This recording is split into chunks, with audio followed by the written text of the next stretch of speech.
Nice mix. Yeah, it's just like being in a living room in front of the Imperial Senate of Star Wars. You guys look just like the Star Wars Senate.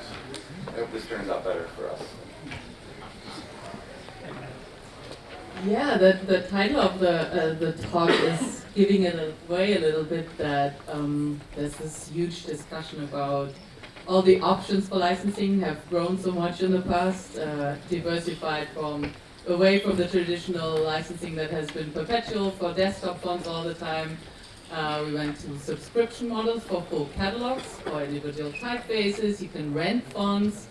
The technological complexity of syncing or renting in a different way is maybe another thing. You have customized fonts, custom new designs, and other. I just put all the OEM thing under other. So there's so much confusion for the user of typefaces, but also I think there's a little bit, at least there's discussion and murmuring in the type community that maybe one or the other model is taking away from what has been traditionally the market of typeface designers. And of course, the thing that it all boils down to the end is like, how do we sell typefaces or sell more typefaces?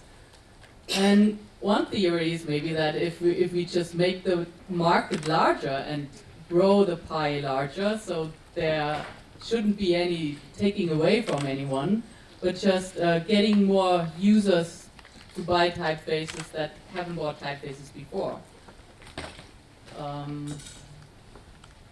Now we're segueing into the difficult questions. Or should we, maybe all of you have, of course, are standing for a company or an area of the industry that has, maybe I would think, a certain view on the things. Maybe the larger foundries are more concerned into reaching the younger or like that maybe a lower level of the market, and then maybe a boutique foundry like the one that Joyce runs is more focused on the middle or upper part of the market. But maybe we can start with you. That do you feel threatened by the offerings of the big players in the field, or do you? No. Do I have my mic? No. And we do try to have some consumer grade access, and that's where our partnerships come in. Though I think we do some of it ourselves, but no, there's room for boutiques and for big box stores in pretty much every industry. So we don't actually have any controversy here or problems, and Not like everyone loves each other. We get along really well. Darren's a spectacular partner to TypeCat, and we've learned a lot from working with each other. I think the observation I'd make about Joyce and Darren's businesses, I think they're among the most sophisticated of the boutique foundries and licensing, the way that they work with big companies, with them mostly, yes, right? Work with big companies and. You're the only large company we allow to do something that is actually reselling, but we don't think of it that way. We are also with FontStamp, that's it. Everything else is direct sales. We extend the courtesy to Monotype when they really need to, when they have a customer who asks them about one of our fonts, but we have no reselling agreement. Yeah, if I could back up to your introduction, I've been thinking a lot about this concept of the pie. It turns out to be kind of a terrible title for the session. I'm sorry about that. That's my fault. That's not Joyce's fault. We came expecting pie.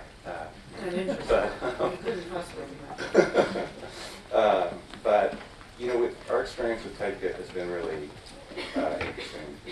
We started, of course, as a web font service that was made for web developers, and it was pretty successful, we thought, at getting a whole category of people who weren't paying for type into the market to pay money for their fonts and enable us to share that money with our foundry partners. And that went really well.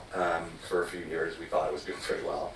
We were acquired by Adobe, and at some point, we added in the desktop sync capability, which we really just initially thought of as being there to enable web designers to comp with those fonts. Photoshop. That was very stupid because what we found almost immediately was that the usage of desktop fonts was massively out of proportion to the use of web fonts. And today we have 90+% of our users are using desktop fonts and not web fonts. And I spend a lot of time talking to those users. They write into our support. Usually they're nice. I usually get to deal with them when they're not being nice. My observation is that these aren't people who are buying fonts before TypeKit. These are people who were not using licensed type at all, or who were downloading type from the internet. Maybe also just the ones that write in. Yeah, maybe that's true. But they write in huge numbers. I mean, now we have millions of people using TypeKit every month. So we have a pretty good sample size on this. And it's, I think a lot of our partners believe that the users they're getting through TypeKit are new customers that are hard for type foundries to reach on their own. And I think that what we've done is we've kind of just increased the size of the pie.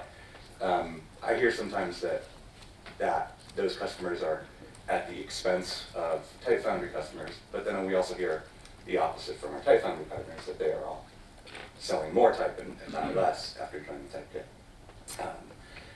I wonder, Bill, what you think about that. Are you finding more and more customers as you have more and more competitors, or are you finding that you're going to have fewer and fewer customers? No, I think the market is definitely growing, and we're definitely seeing that there's more and more customers that we're reaching through many different channels and many different ways. I think change is the one theme that we're seeing, and I bet everyone in the room is experiencing this as well, because the customers are changing. We're getting more customers at all levels, both the high-end brands and global companies, all the way down to the consumer level.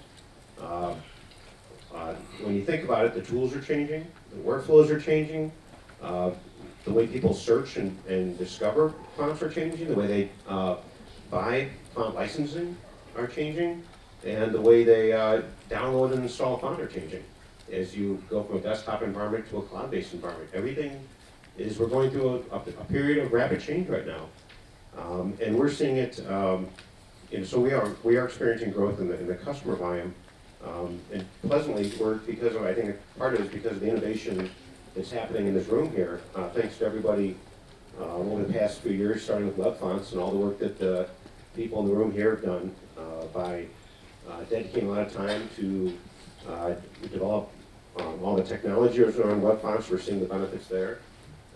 7 years ago, we had zero revenue, $0 in revenue, all of us together, 7 years ago from web fonts. Now we have a brand new category of font licensing, and it's all about solving customers' problems. And so that's the one thing we're seeing changing a lot. At a consumer level, so when you talk about growing the pie, feel free to cut me off if I'm talking too long.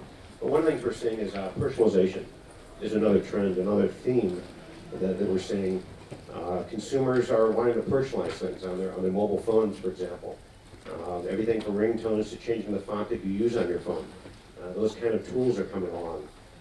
Being able to personalize your photos on Instagram, adding some text to it, things like that.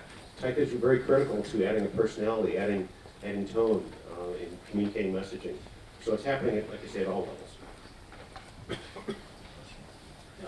I think I will be talking in line with what you said already, that we also believe that our model is aiming to completely new targeting, and apart from designers or people who, apart from designers or people who already had some experience licensing fonts, really hope to attract completely new users, people who would never think about licensing fonts, mainly because it was too expensive, or just because it was maybe easy for them to steal fonts.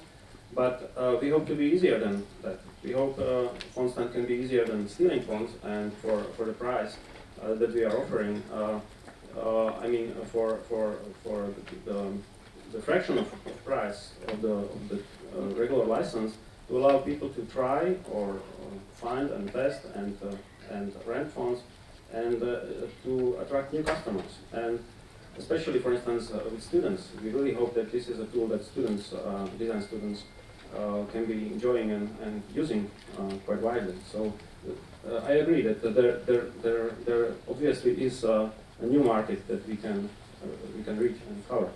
Yeah, and I think what we'd really like people to understand about what we're trying to do with TypeKit is primarily to make license type so easy to use that you have no reason to do it any other way. The way that we do that with TypeKit is by making the user experience really straightforward, by making the licensing consistent, by including a certain amount of usage in your Creative Cloud subscription. What we haven't done, what I think FontStand is doing, is to really focus on the price problem. And I think the price problem is a really serious one, that we ask customers to pay essentially the same amount to cover a very broad spectrum of value that they might be getting from a typeface. So for example, the classic problem that I think FontStand is addressing is the comping problem, which is I want to show a bunch of stuff to a client. And now, if we all agree that comping shouldn't be free, I don't know if we all agree on that. I feel that it shouldn't be free. I don't think that free comping is a great answer. Yeah, I mean, of course, I'm okay with you being okay with it. We're okay with everybody having a different approach to We're it. moving in that direction. It's not something we currently do. Is this on? This is on? I'm like not hearing myself. Sorry. So yeah, it's not something we currently do, but we're launching after the adult and mag model. We'll be launching fairly soon an initiative for testing that the only restriction is public viewing, so it permits comping. Yeah, I think it's a fine idea. I guess from our perspective at Adobe, we don't want to set the table stakes there for the whole industry. I think that that's setting the stakes too low. I still think that there's money to be made on comping, and I just want to congratulate you for solving that problem for a lot of customers. We hear from our users that they really enjoy it. But I also wondered, Andrej, I don't mean to put you on the spot, but I did watch your talk the other day at the other place, which I thought was excellent. I learned a lot about what you're doing and the growth of the business. And you talked a little bit about the thing that really inspired me to make the proposal for this talk, which was about your perspectives on how the subscription model impacts the perception of value of type in the world. Could I ask you to kind of talk a little bit more about that? Because I think that might be something that we might not totally agree on. It might be more interesting for, Yeah, sure. for everybody. Yeah, what I was saying in my presentation, and what we kind of believe in FontStand is that the perceived value of fonts is suffering recently. On one hand, there are quite big discounts that we see in different reselling channels, and it's obvious that if you have discounts 80-90% of some fonts, that is something that users really can't ignore, and I believe that what happens is that users will be choosing the typefaces not because they need or like the typeface, but because it's on sale at the moment. So that's not something that we think is good for the business or for the type industry, because that makes the value of fonts or typefaces go down. That's one point. And similarly with the subscription models, we believe that it's not transparent. So users can't understand or see the value of a font. They can understand how many fonts or web views they are buying for a monthly fee. But in a way, then if they are then they would think that they need a different font, maybe from different foundry, and they take a look at their catalog and they found that this font is 100 euros. So that may come as a surprise for them that there is such a high value for a font, and that's something that we are trying to address. And I'm not saying that our solution is the only one, but that's our thinking behind why we are not trying to discount fonts, but to offer the limited time for use and offer the customers great value of paying only a fraction of the price. Yeah, I think that limiting, I think the limit on use is really important, and I think you are training your customers to understand that there's more value in the typeface than they're getting for the, you know, the 10% fraction what they're paying for it. I guess the thing that I've always struggled with is the idea that if the typefaces are included in a subscription, that necessarily trains users to believe that they're not valuable. I mean, that hasn't been, I think, the experience that people have had, like with movies or with music or with other types of content. I don't think it's been the experience that our partners have found. And I mean, if that were true, then I think our customers would be buying less type every year. And I think we found, I mean, what we hear from our founding partners is that they seem to be buying more and more. I think the other thing that we want to make sure we put out there about the way we perceive typeface role in all of this is it's not meant to be like the Netflix of type. We don't envision all the world's type coming into the typekit library and offering it all to the world for a flat fee. Even if we could do that with all of your cooperation, that wouldn't work for us or for the industry. The purpose of typekit is to make really high quality type easier for customers, our customers, Creative Cloud customers, to use than the shit that they get on the internet.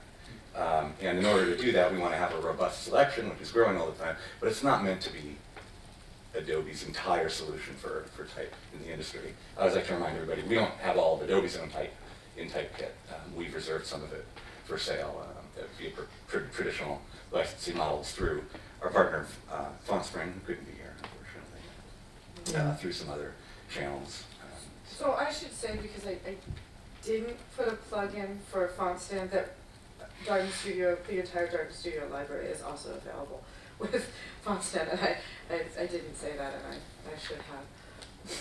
Maybe I can represent the user point of view on this bill, but I also like to open this up to the audience, like shortly, that we can take questions from you guys. But I mean, even if you say it's not devaluing type in a sense, like on the price behalf, but as a user, there's the sense of a certain overwhelm, and also a little bit of, if you just give me this huge bucket of fonts that I can use all the time, it has a bit of a feeling of the mass stuff, and sometimes I just want the special fonts that not everyone else is using. And if you just give me, like with a Creative Cloud subscription, you get a lot of syncing fonts for free, or they're even free fonts, and all the things that you think like, oh, I can just have them without any effort, or I don't even have to, like as a beginner, like save my money to finally purchase or license that typeface. So this, maybe it's super romantic and irrational, but it's a little bit of a feeling of exclusivity, belonging to a certain style or trend, or I just answered that excellent question by Liron earlier, that these popularity sorting, that is actually the sorting that I'm interested in, to not pick these typefaces. So this is maybe We've had then a terrific argument about that at Adobe. That's maybe the upper end, or the more educated customer that not everyone has, and that's not the pie that is growing bigger necessarily. Maybe that's the stuff that just stays the same. And if we were just licensing type to people like me, we were all out of business, because yeah, previously I also had to admit, like I was of the view that I would license the versatile typefaces and then use them over and over again. And it's like two hearts in my, I don't know the quote in English, but on the one side I really like this, but on the other side I also like to use always the best typeface for that job. So it's also nice to always use a different typeface without a huge investment.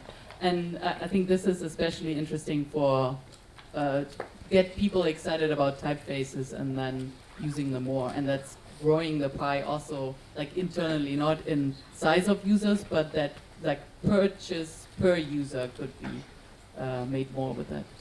Yeah, one of the things that we have the opportunity to do at TypeIt now that we're part of Adobe is to put typefaces in front of a huge number of people and to really bring it into their lives in a way that they might never have experienced before. The analogy I use a lot is my background is in e-commerce and web design, and if you told me 15 years ago when I was selling websites with content management systems that cost $100,000 or $500,000, if you told me that every small business on Main Street would have their own content management system that they were paying $9 a month for from a company like Squarespace, I would have told you were crazy. Content management systems aren't something that the normals buy. It's something that the nerds buy.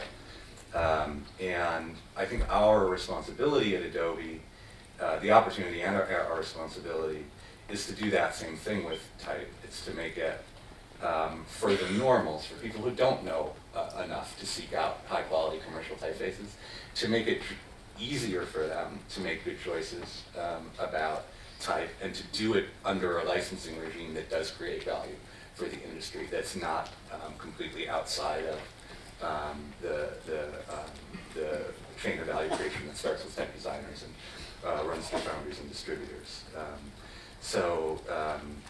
But it's hard because we also worry a lot about differentiating the types of type that we offer, from stuff that's suitable for casual use to stuff that's commercially to a different standard of quality that has really global language support and open type features and everything else. It's hard to do both things. Well, I was going to just add on one point the whole idea about trying to create value and promote value. So not only trying to grow the pie and reach larger audiences around the world in different markets with different products, I think what we all have the challenge on is to try and continue to promote the value of type and from an education standpoint, the role of type. And I think we all do that to varying degrees, and that's a challenge for all of us to continue to promote that, whether it's a free typeface or whatever the model is, free rental, subscription, or one-time license fees. It's definitely a challenge for us all, and I think that we're all doing it to do different levels of success. I think maybe this is a good moment to, if we can bring the lights up a little bit, take some questions from the audience and continue with some input from them. I see Jason in the back has a question. Okay, Eric. Hi. In terms of a bigger pie and creating value, the role of an 80% discount, how do we see that? Okay, so one of the hats I wear at Monotype is a distributor on managing MyFont's website and the other websites. We allow foundries to create whatever promotion they want to sell their type. And so what we found is the different kinds of promotions have been very effective for a lot of foundry partners, because 80% of something is better than 100% of nothing. And so, it's something that concerns us all with respect to the quote-unquote race to the bottom. But we're trying to do our best to provide foundries with the environment and designers to, when they're self-publishing through our different distribution shops, to provide them with the tools to promote their types in ways that generate the best value for customers and for them. I'll just say that I'm taking all of my cues right now and thinking about the future of Adobe's type business from the Apple App Store. And we don't see coupons or discounts in the Apple App Store. It works really well for them. I'd really like to have a business like theirs selling type, so yeah. that's our attitude. Oh, great. So internally at Adobe and Monotype's various sub-brands, how do you see yourselves in terms of, say, if you could draw an analogy to big box retailing, do you see yourselves as more of a Walmart, or do you see yourselves as more of a, huge shopping mall or a boutique? Internally, like as a brand, I'm really interested to know what you think of yourselves. You go first. All right, I have the complicated answer and the challenge one. Yeah, Monotype, we have a lot of different brands, as you know. Everything from Font Shop, which is definitely a premier, a premier shop on High Street, if that analogy works, or a metaphor. To all the way through fonts.com and My Fonts, which is more of a common market, but trying to appeal to at a higher level, and constant self-policing and trying to put in better review processes the last few years, things like that, to try and improve the quality and the presentation. So yeah, we have our brands run the gamut, but always trying to do our best to take it to a higher level, as being like, I guess you'd say it would be more of a shopping mall type experience in the case of, say, a My Fonts. And so I think that answers your question that way. Yeah, branding is, it's hard to answer that question about branding. I mean, what's going on at Adobe, as you may have noticed, is really all about Creative Cloud. Creative Cloud, Creative Cloud, Creative Cloud. That's what we do at Adobe, is we make a subscription service that we now have some, I think we said 6 million or so paid subscribers for. So everything that we do is really about trying to improve the experience of our Creative Cloud subscribers, to make the subscription irresistible, and to continually be putting more joy and excitement and value into the subscription. As far as the way that we work with Type and the other kinds of content and tools that we put into the subscription, I think you have my answer already, which is Apple. We want to have a marketplace that enables all the different types of content creators in the world, type, stock photography, templates, all kinds of stuff, organized into a marketplace that works really well for them and that works really well for our customers. And that includes, really aggressive curation, enforcing the standard of quality, relentless focus on simplicity, the user experience, and also in trying to solve the rights and uses problems that have sort of bedeviled businesses like the stock photography industry, which has had a complete revolution in the last 10 years. And hopefully bring those same kinds of revolutions to Type and other markets. So the analogy to the music industry is really, really natural, and I remember that Font Stand, when Peter first announced it in Berlin, the whole talk was very heavy with music industry analogies. It's something I think a lot about, running a company that has a font. Well, we have a chief designer and founder who designed a font that we don't control because it was published before the founding of our company by somebody else. And there's all sorts of music industry analogies, that sort of thing.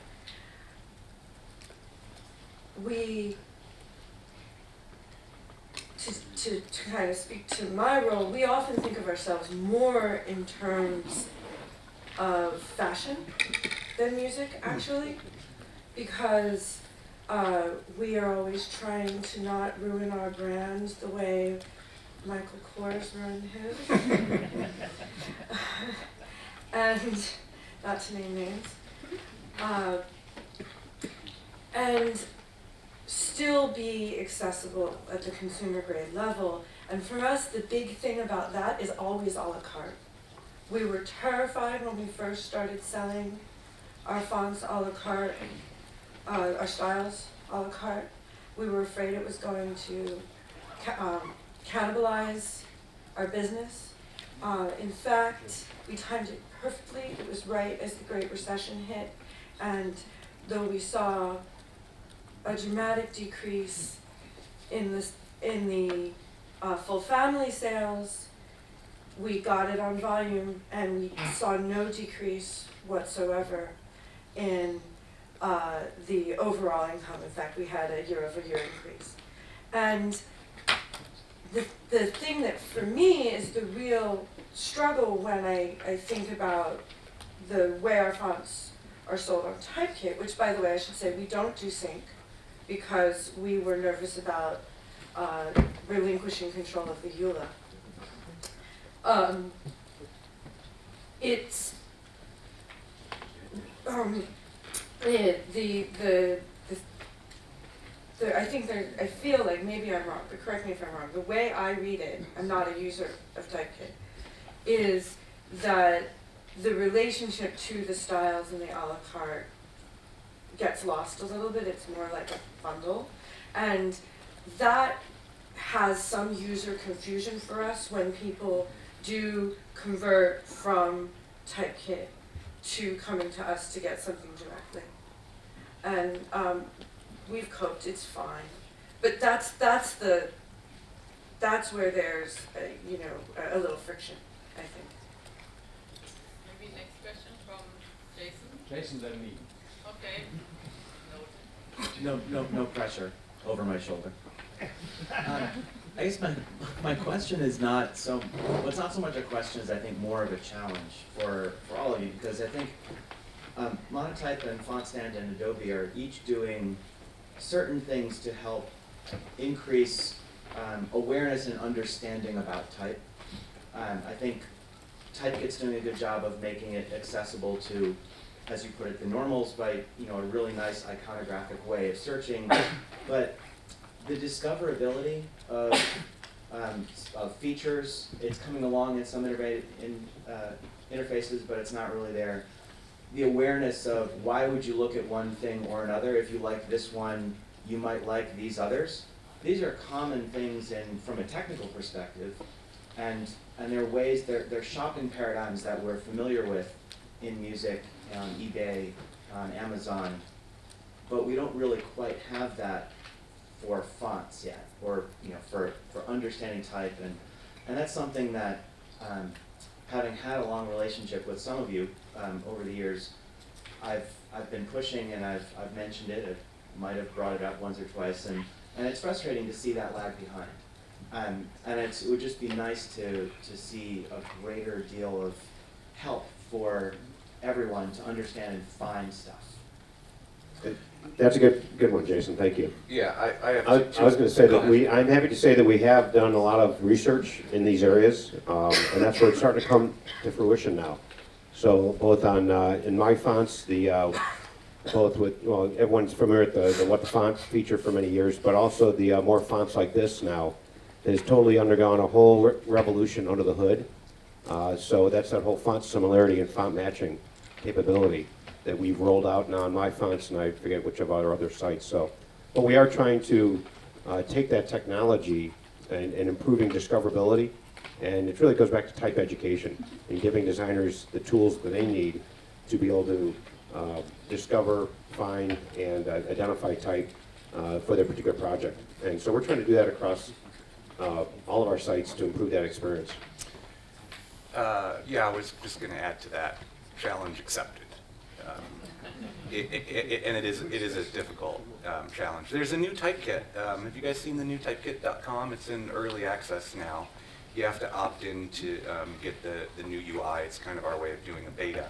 But if you show up at blog.typekit.com, you can check it out. I think we made some progress on that. More work to do, Jason, but we are on it.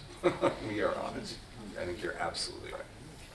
Yeah, they're also trying to take this seriously. I don't want to go to details, but the first thing is that FontStand itself is trying to be kind of a curated collection of foundries. So we are not trying to be we are not trying to overwhelm the user with too many fonts.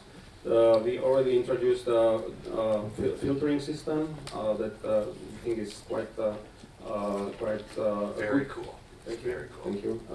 Step in the right direction. But we also are very close to have curated collections and what do you say, recommendations for similar fonts and so on. It's in the making. We don't have such a long history, so we are still getting there. Thank you. Yeah, I'd like to point out one thing that seems to be getting lost here.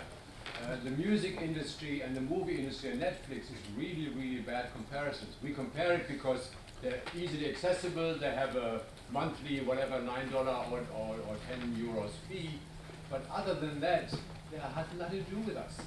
We license fonts, you don't fucking buy them ever. Excuse the expletive, I won't use it again. I've heard people saying we sell fonts. You don't sell fonts, we still sell licenses. And you don't sell to end users. We're not end users.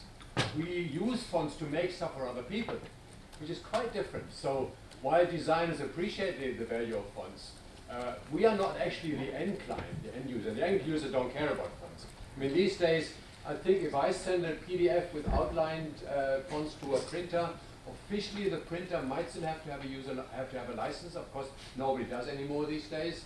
And I don't know if my client, the grocer, would have to buy the font of me if I design a brochure for them. I think that's all very gray areas. Officially they do, practically nobody does. But let's not forget, fonts are, unlike music or movies, they are tools. They create value. A movie doesn't, except for my next 90 minutes. Or the music, I'm not saying that music and movies aren't important, but that's entertainment. This is tools, this is business. We buy fonts or we buy licenses for fonts to make business for other people. And that's a totally different thing that I haven't heard anything about before today. So using the music analog or the fashion for that matter is cute to a degree, but it certainly is not my issue or my problem at all. I buy tools from you, or licensed tools, I borrow tools from Fontsnet or whatever, and I enable brochures, websites, whatever, and those people ultimately, my clients usually pay for the fonts that I buy or license through you. I like to be careful about the You're totally right. Thank you. Yeah. That's, I know better if, I think this is being recorded, I know that, like, I can go forward in time and know that our lawyer is cringing Right. that I said sell a la carte. You're right, you're absolutely right. It's, we don't sell fonts, we sell licenses for fonts. Thank you. And you sell it to We're- experts, not Well, to that's where I'll take up the fight here with you, Eric, if you don't mind. Somebody's got to at some point. So I agree that the analogies are tortured and they're fraught, and it's dangerous for us to draw equivocations there. We certainly want our foundry partners to be happier with us than Taylor Swift is with Spotify.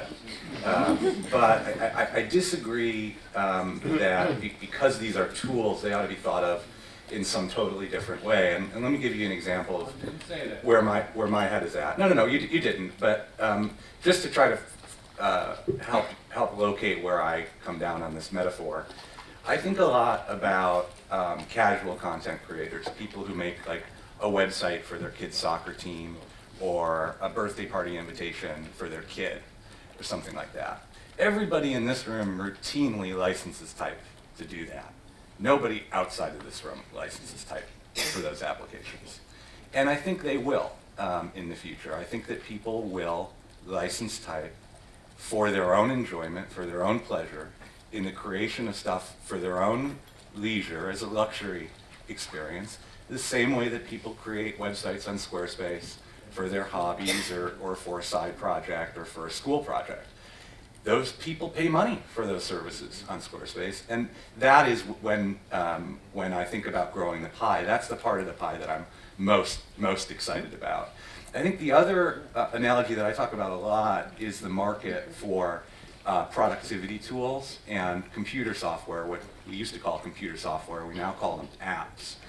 And 15 years ago, nobody spent any money on computer software. Well, the people in this room did, and my nerd buddies did, but normals didn't buy computer software, by and large. Now everybody is spending, hundreds of millions of Apple customers are spending billions of dollars a year in the App Store. And I should point out, nobody is complaining that that's destroying value in the software development business or in casual games or in productivity applications, because the pie grew so much in such a short period of time. Everybody is connected to the value. So that's what I see the opportunity for, and that analogy is maybe a little less dangerous. I think you're right to. But just one thing. Don't worry, I won't take long. There are two separate markets here, and this is the issue that Jason was also getting into. Like Apple, for example. Apple used to be for us professionals. Now it's all about iPhones, and Apple for professionals hasn't really improved. I mean, we're still stuck with it, but I'm not as loyal as I would have been 20 years ago. I was loyal to Apple because I had no choice. It was the only tool I could use. If anybody came along, made a similar tool, I'd be the first one to leave. that arrogant company that doesn't look after us professionals. And I'm warning that this industry used to be all professionals, now we get in public, which is great, but that is a separate market. We're not the mom and pop shops to do their own website or their church newspaper that they used to be always come up as an example. We are professionals, and I'm just warning, or maybe this is an opportunity. The professionals demand from Adobe, for example, the same menus and tools. We've talked about this in all the applications. We want to have easy access, as in the App Store, absolutely, but we want professional tools, and this is what this conference is all about. That doesn't mean we don't like the public market, the billions of people out there who, as Roger said about 45 years ago almost, that in the year 2000 he said everybody will have their own font. It may be 2020, but that is still true. I'm just pointing out that there are professionals and they use a different approach than your famous mom and pop shop. I think you call that in America, right? Yes. Yes. So I want to riff on this thing. One point I want to make is that font licensing is not a one-size-fits-all solution, right? We have customers that run the gamut from your mom and pops, doing the birthday flyer to large software developers. And I think the one thing we've seen in the last couple of years is the growth of these new licensing models that, so things like mobile apps, right? That's a whole new category of font licenses that didn't exist a few years ago. And now it's pretty much available for you to start selling these licenses to, because there's a big community of app developers, and they're taking the fonts out of their desktop that they purchased with a desktop license and now embedding them in mobile apps. So by creating this new category of license type called mobile app licenses and a shopping cart off of our web shops like MyFonts and Fonts.com, etc., we're now enabling customers to buy a legitimate license to address a need they have. And so whether it's a a la carte model, a subscription model, a rental model, I think that's, so going back to growing the pie thing, that's one thing I do want to point out is that we are enabling new license types as we see new categories. Digital ads is the other theme that we've talked about the last couple of years. We've been doing a lot of painstaking work to kind of build this new market. So when Flash tapered off and HTML5 took off, we now have a new market of customers that are trying to seek out licenses to solve a problem so they can embed their fonts in this new category. Same thing I think in a few years we've been talking about email as a license category. Now maybe we bundle in with your desktop license purchase. You can do all this stuff. Who knows? Who knows what the models will be? But and that's what goes back to the change comment I made earlier. There's so much change happening that we're trying to do our best to enable that in ways that make it easier for customers to do the right thing and obtain a license they need. I can take one or two more questions. John? Okay, 2 points. One, picking up on what Jason was saying, is also looking at the Type Network's new system for searching for and buying and licensing other fonts. Very good filtering, and its catalog is trying to work on this too. Earlier when Eric was asking about discounts, I realized what this reminds me of is I get email frequently with a big discount off on fonts. I also get even more frequently email from clothing manufacturers or clothing sellers offering discounts and closeouts. It starts to feel a little bit like seasonal clothing gear, which is probably completely inappropriate to the font business, but that's what it reminds me of. Yeah, it's unseemly, but inside me there's this e-commerce guy that knows that it works.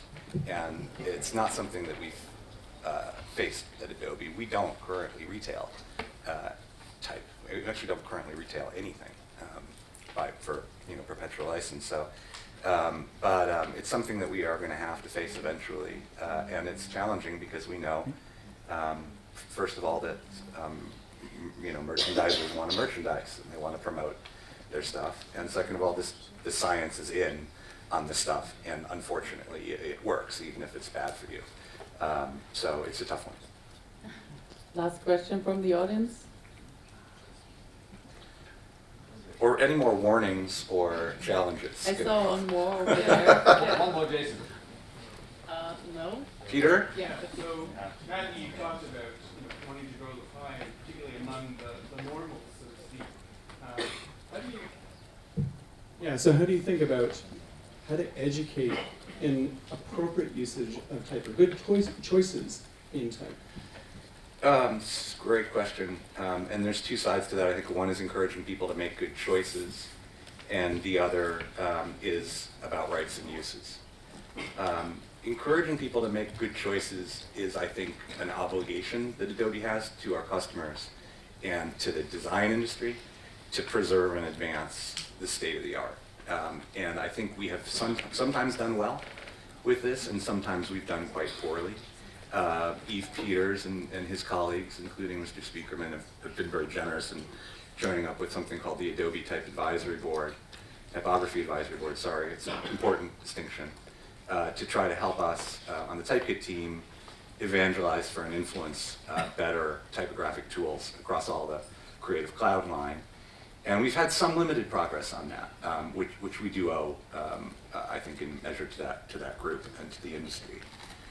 We have a lot of work to do, I think, as an industry to help typography kind of reclaim the significance that we all know that it has in the practice of graphic design as it was taught to us in school or in our training or in our mentorships. That's kind of gotten lost somehow in terms of where all the innovation has been, specifically within, I think, our own tools. That criticism is fair, but also across the design industry as a whole. Too much focus on features, photography, illustration, animation, things like this. All that stuff is great, very important, but typography needs to be revisited. With rights and uses, we have at Adobe an amazing opportunity, which is to enforce rights and uses through our software and through Creative Cloud, and that's the way TypeKit works now. It's almost, I should say almost impossible, it's very difficult to misuse the type that we've licensed in from you folks and your colleagues as a Creative Cloud user, because we're able to enforce appropriate usage in the tools. And we've been very careful not to enable features that would make it too easy for people to casually misuse type. And that has really constrained what we've been able to do, frankly, in the last few years. But it's something that we're working hard on as we enable new models for usage of type and other stuff. Something we've done a lot of work with on the stock photography side of things.